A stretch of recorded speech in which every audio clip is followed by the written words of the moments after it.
Dyson just unveiled its first wearable product and it's not what you think it is.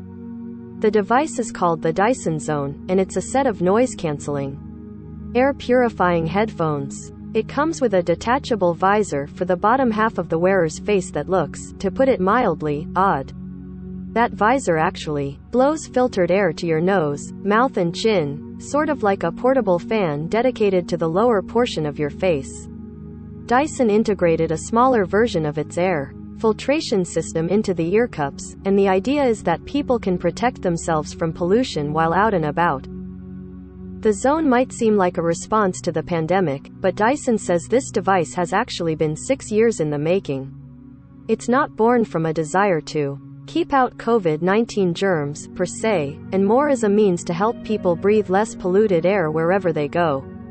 The Zone is not only a wearable air filtration system, but it's also the company's first audio product. In fact, Dyson describes it as headphones delivering pure air and pure sound. If you're thinking this thing looks absurd, you're not alone. My first reaction to seeing the Zone on a mannequin's head during a virtual briefing was complete and utter amusement. Shortly after, I saw it on an actual person on the demo call and it did not look like they were enjoying themselves. So when Dyson offered to show the contraption to me in person, I knew I had to see and try this thing out for myself. Sadly, I wasn't allowed to take any photos or video of the Zone, so I'll do my best to describe the experience. Dyson. My biggest takeaway after spending some time with a prototype is that, yes, it does look just as ridiculous in real life. But somehow, in spite of its wild appearance, I still really want one. Dyson said it engineered the headset to fit comfortably and distribute weight evenly, by drawing inspiration from horse saddles. There are 3 cushions on the headband, and the central one is slightly curved like a saddle to distribute the load through contact areas. When I put on the Zone and adjusted its arms to fit my head, it felt balanced and didn't feel heavy. The ear cups themselves were spongy and soft, and once they clamped on there was a noticeable noise-canceling effect. That's because the demo unit had already been set to enable active noise cancelling when it's worn. By clicking through a physical switch on the ear cup, I toggled through different sound profiles, and though I occasionally heard some static, the pass-through and complete cancellation modes were effective. 3 ANC modes are available: isolation, conversation and transparency. Isolation provides the highest level of muffling, while conversation, which kicks in when you dip the visor, turns off the filtration motors to let you better hear who you're talking to. Transparency allows certain sounds to pass through, so you can be aware of your surroundings. For an initial foray into the audio space, the Zone is impressively satisfying. A company representative streamed Spotify to the demo unit and I enjoyed the ample bass and clear sound in songs like Doja Cat's Say So.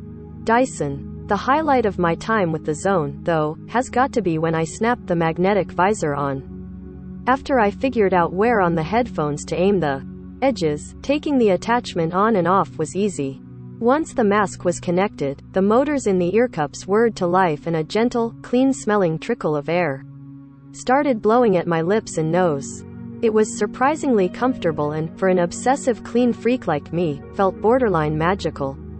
This could not only be the personal air bubble I've dreamed of, but also might be a portable air conditioner for the lower half of my face, which would be a blessing. In the 4 air purification modes are available as well: low, medium, high and auto.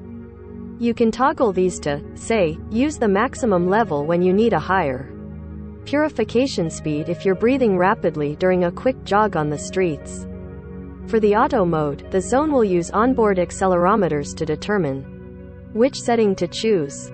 The visor was also designed to diffuse 2 jets of airflow, and at no point during my time with the Dyson Zone did I feel like I was being overwhelmed or pummeled by wind. The ear cups compressors draw air through dual-layer filters, including negatively charged electrostatic filters to catch particles like allergens and dust. A potassium-enriched carbon layer captures gas pollutants like nitrogen dioxide, sulfur dioxide and ozone.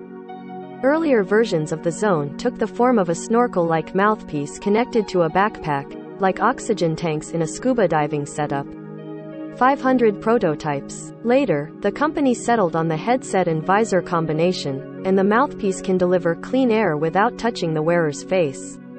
Developing a non-contact solution was a must for Dyson engineers, to avoid the discomfort and irritation often associated with full-contact alternatives, the company said in a statement. Dyson. It does leave room for you to insert a face mask, though, and Dyson provides attachments for coverings that would meet FFP2 filtration standards in the box. It also includes a community face covering attachment that would form a sealed solution, so you can mask up while keeping your filtered air clean. Dyson also made a companion app that shows the air quality of the region you're in, though at the time of the demo it didn't offer information that was more location-specific than a city. You couldn't, for instance, see if your place of work had more air pollutants than the park you'd walk to for lunch. The company hasn't shared pricing and availability information for the Zone just yet, other than to say it's coming this year. I can already see this being a great device for my future travels, whether in an airplane or a commuter train, and at the demo I even went to lay down on a couch to see how comfortable the Zone would be to wear on a red-eye flight. It felt surprisingly comfortable for the admittedly brief period of time I was lying down. But of course, there are still things I'd need to know before spending money on the Zone, like battery life and real-world performance. Hopefully, Dyson will share more information on those things soon. All products recommended by Engadget are selected by our editorial team, independent of our parent company. Some of our stories include affiliate links. If you buy something through one of these links, we may earn an affiliate commission.